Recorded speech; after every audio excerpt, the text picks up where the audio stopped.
वस्त्र नहीं पहनना चाहिए। आप लोग अगर सुंदर सा वस्त्र होता है तो नया सूट लिया है, नया वस्त्र लिया है तो एक बार पहनो, फिर बार बार पहनो, फिर 10 बार पहनो।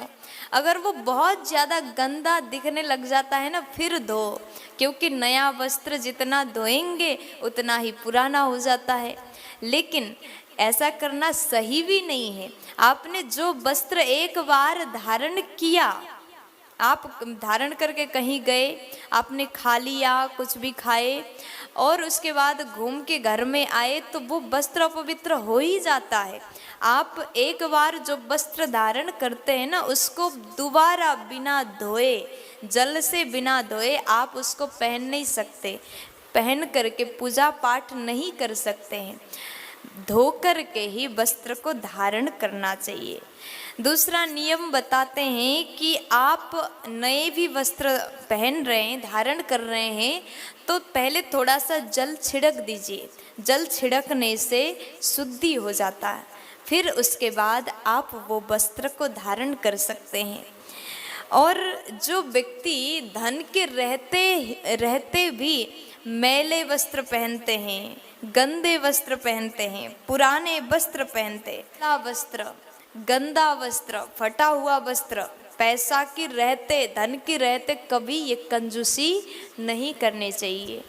और फिर चौथे नंबर में दूसरों के पहने हुए वस्त्र भी अपने लिए जितना हो सके आप उपयोग ना करें। दूसरे ने अगर वस्त्र पहना है तो उसको मांग करके, कई बार मैंने ऐसा भी सुना है कि कुछ माताएं होती है ना, अगर पड़ोसी की साड़ी अच्छी लगी तो जा कर के कहते हैं, अरे तुम्हारी साड़ी कितनी अच्छी है, कल के लिए मुझे दे देना, मुझे वहाँ जाना है, मंदिर जाना है, मायके जाना है, तुम्हारे वाले साड़ी पहन के जाती हो, शादियों में जाना है। अभी तो शादियों की सीजन चल रहा है, माताओं ने बहुत ज़्यादा ऐसा किया होगा। कभी भी चाहे कुछ भी हो जाए, दूसरे का वस्त्र मांग के मत पहनना। दूसरों ने अगर पहना है तो वो अपने लिए सही नहीं है। मांग के दूसरों का वस्त्र जितना हो सके आप उपयोग ना करने की कोशिश करिएगा। और काले रंग के वस्त्र ये मंगलकारी नहीं है। काले कलर के वस्त्र धारण करना उत्तम नहीं है। जितना हो सके आप सुंदर सुंदर वस्त्र तो पहनो, लेकिन हो सके तो काले वस्त्र ना पहनने के नियम बनाइएगा। और फिर कहते हैं, कुछ दिन पहले एक बहन मुझे सवाल कर रही थी कि क्या बाथरूम से आने के बाद स्नान करना पड़ता है?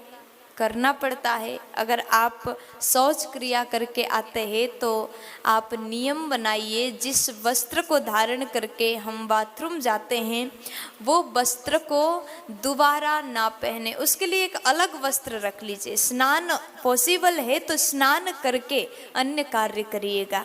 अगर हम छोटे छोटे नियम को भी अपने जीवन में अपनाते हैं तो यही छोटा नियम बहुत बड़ा फर्क हमें स्वयं को नजर आएगा, हम स्वयं अनुभव कर सकेंगे।